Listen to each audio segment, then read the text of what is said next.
and I never had a chance to state my opinion. It didn't matter what I think. I'm wrong, period. Hi guys, welcome back to our channel. I am Chantal. I'm Greg. And we are Teacher Mom and Dad. A lot of couples get together because they feel that spark.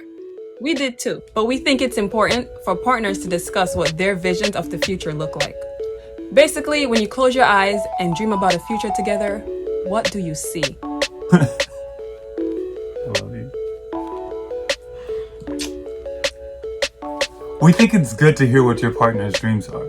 Hash out any differences that you guys have, and then merge those visions together to make sure that each partner is satisfied. In this video, we will tell you about our dreams for our future together. We will be interviewed by the one and only Nola J. Darling. Go follow her on Instagram because she is lit.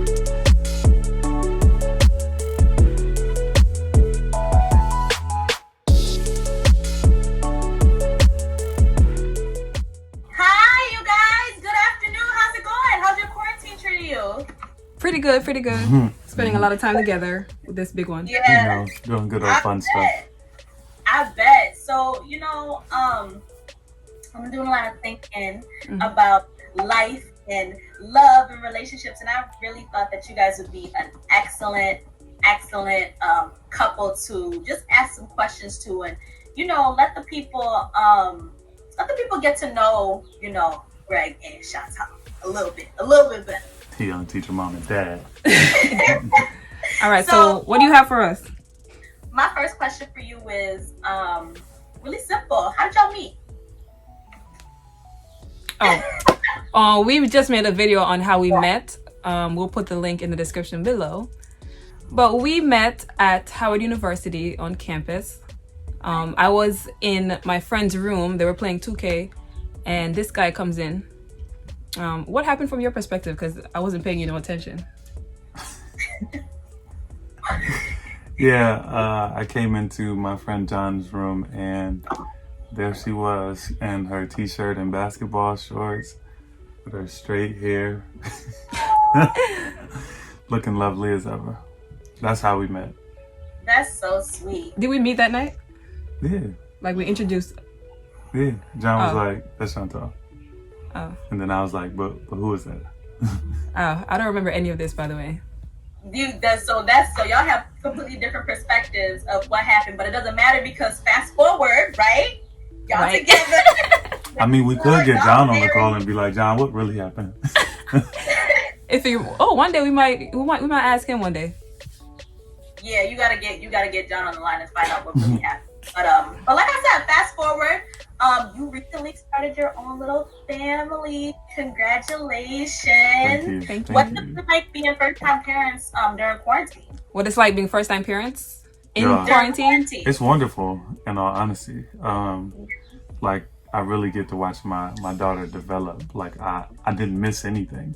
Like I wasn't at work, and I think that's the biggest blessing of it all. Like seeing her take her first steps and develop that into running, hearing her mumble her first words and somebody else didn't say, oh, well, she tried this today, but actually being there and witnessing it. It's pretty dope. Walking now? Yeah, she's running around the house. Easy. I think last time I seen her, she was just like a little peanut. Oh my gosh. Kids grow so fast, man. She's a whole person now. She got a personality. She got an attitude, all of that. That's dope. That's dope. So take us through y'all daily routine. What y'all do? You wake up and you do what? What happens? Well, the first thing I do when I wake up, she usually still asleep. Cause about 6:30 or something. I roll out the bed, brush my teeth, and take a swig of water, and I just go for a run. It's like the very first thing I do every morning now. The first thing I do after I wake up is change a diaper, breastfeed, and go figure out what I'm gonna eat for breakfast. What am I gonna make him for breakfast? You when you first wake up, it's all about baby. It is not about me. It's about baby and my big guy right here. Oh, that's what I'm talking about. You see that, America? See that, ladies and gentlemen? America. But after we, get our breakfast and all that, we usually come back together play with the baby, have her watch her ABCs. She watches the ABCs every morning, learn her letter sounds. What else do we do? We do a lot of research. Oh yeah. A whole lot of research. That's what we've been pretty much during this whole time. Just research on real estate, businesses, teaching, just a bunch of research right now. And research on baby development too. That's really good to know, because I know like a lot of times first time parents feel like things are innate and you know you just know what to do, but you gotta ask around, you gotta do your research, you gotta go on the computer, like it's tough. I feel for you. I am not trying to take that journey anytime soon. Don't try to avoid it. It's coming. It's coming. I still got a life to live, baby. But, no, I do want kids, but not so. But Chantal, you were born in Jamaica. Yes. And you were born in California, correct? Yes, that is correct. That's correct. All right. But you're raising your daughter in New York. So do you guys see yourselves living in New York long term, or do you see yourself going somewhere else? Like what would be your ideal, where would you live ideally? Would it be East Coast, West Coast, overseas? Like, what's up? Well, we absolutely, positively do not want to live in New York. Okay. That's what we do know. Yeah, we want to go somewhere warmer, and not in America. Yeah, y'all also both come from places that are a little bit more like chill and laid back, and New York is so much hustle and bustle, and people are just like, different. And does that have anything to do with your decision, or is it mostly just about climate? I don't think so. I think the hustle is within you. You know what I'm saying? She comes from Kingston, I come from Watts. It's hustle's a mentality, and we got that. So I think for the most part, it's definitely the climate. But we still want the chill part. Yeah, I think I've adapted to the New York mentality and the New York way of life, but I don't think it's sustainable for families. Mm-hmm. I agree with you. 100%. So speaking of families, I would say I don't think it's sustainable for our family, because I think a lot of families do make it out here and they thrive and they do well. But I think for what we want and what we envision, it's not this. Yeah, that's true. That's fair. I think that's fair. So speaking of families, right? You have one. Do you want more? What kind of question is that? Of course we want more. Yes. How many? Well, initially we planned to have 12 children. 12. 12, yes. Yeah. That is okay. All right. But see, what happened was I actually gave birth, and let me tell you, it hurts. Okay. So I think I'm gonna cut that number in half to 6 for now. Okay. Maybe after I have the second one, it might be down to 3. We'll see. I know that. Greg, what is it like being a girl dad? Do you want a boy or do you want another girl? It doesn't matter. I mean, being a girl dad is amazing. Like having a daughter is just amazing. But I feel like whatever the gender of the child is, it doesn't really matter as long as the child is healthy. Healthy. My mom said, got 10 fingers, 10 toes. You breathing, you good, right? I had 11 fingers and 11 toes. You might be getting some money from the government from that.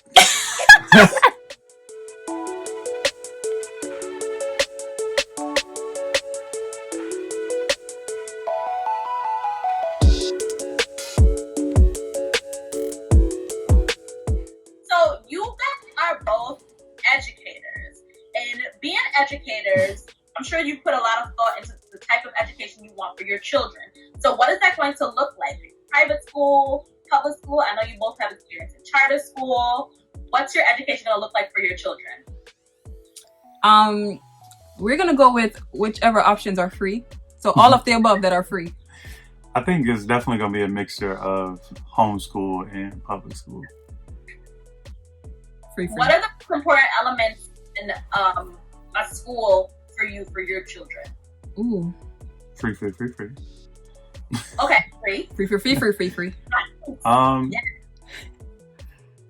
That's a good question. It is. I think one of the most important elements is that the teachers have been there a while, and I think talking to previous parents like that's going to help a lot. Consistency. Okay. So, a little bit more of a fun question. Who do you think, even though I know your baby's very young, but who's the stricter parent? Both of y'all saying yourselves, who is the stricter parent? So let me see. Let me give a scenario. Right? I'll give you a scenario.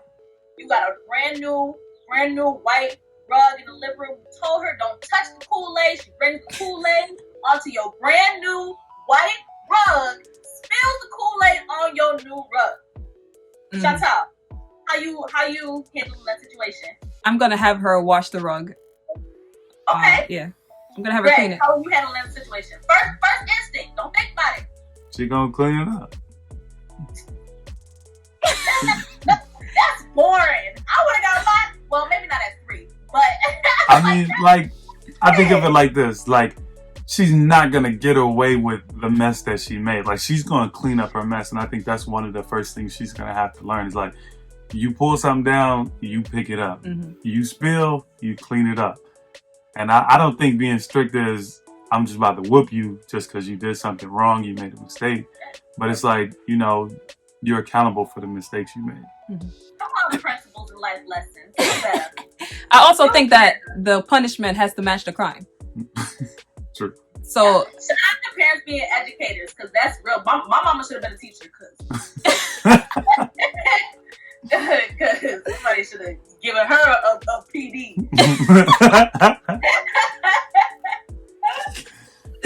I'm weak. But I think that's fair. I don't think I agree with y'all both, especially like as y'all getting older now. One thing my mother really had an issue with, surprisingly, was me talking back. I know, it's a surprise. I know.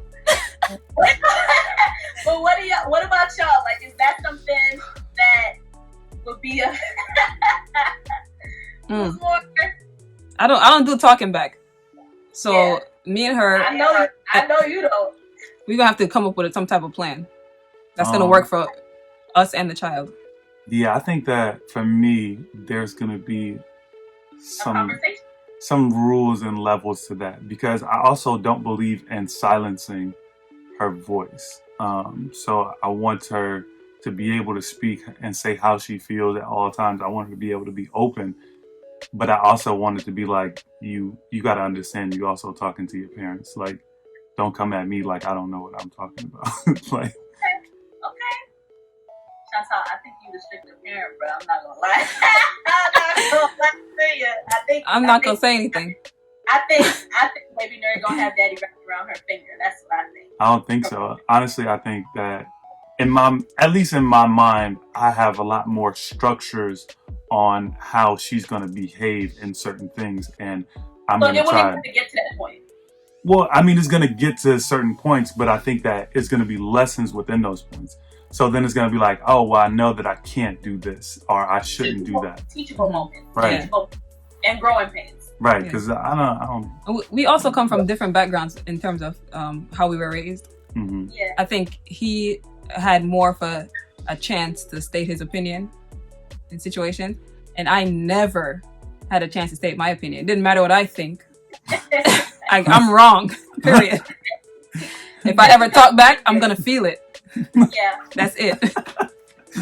And Chantal, how is your upbringing? How has your upbringing influenced the type of mother that you wish to be? Well, the type of mother that I wish to be is already the mother that I am.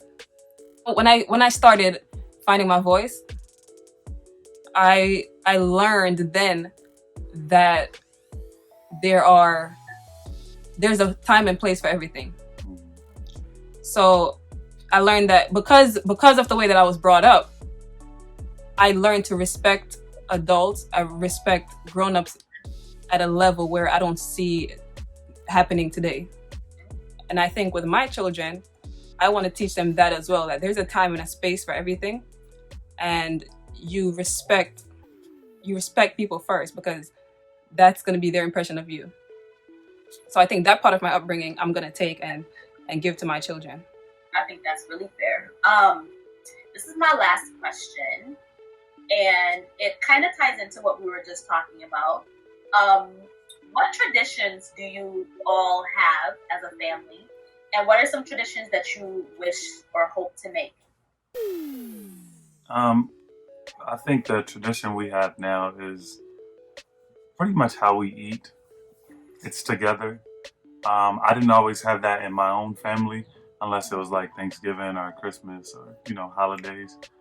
So I think that is pretty cool. Like we even started that like pretty early.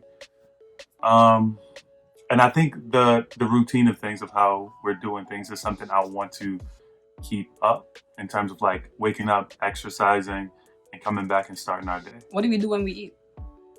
We kiss.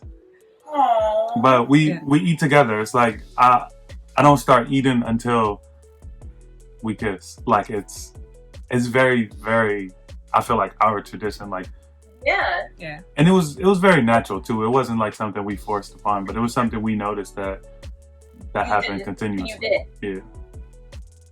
What about something that you wish to bring to your family? Like To our something- family? Okay. In the future, when we have kids, I think something that I want us to do as a family is to wake up every morning and then exercise. Because I think that builds some type of discipline that you just can't get elsewhere, like I physical like workout. that. I've actually never heard of that before. I like that a lot. And then also taking trips instead of parties. Mm-hmm. Yeah, that I think like for birthdays, instead of like just a regular party, just a new experience. Like we'll go somewhere, we'll travel somewhere, maybe even like a science experiment or something that we have not done. Just so it's always a drive for learning and exploring. Well, that was really awesome, and thank you so much for sharing little parts of your life with me and with everybody. But that's everything that I have for y'all. Thanks for having us. Thank you. No Make sure problem. that you hit that like and subscribe button. Like and subscribe, y'all. And go ahead and share it. You know what I'm saying? I don't know why you wasting your time. Just hit that share button. Please do that. Do that.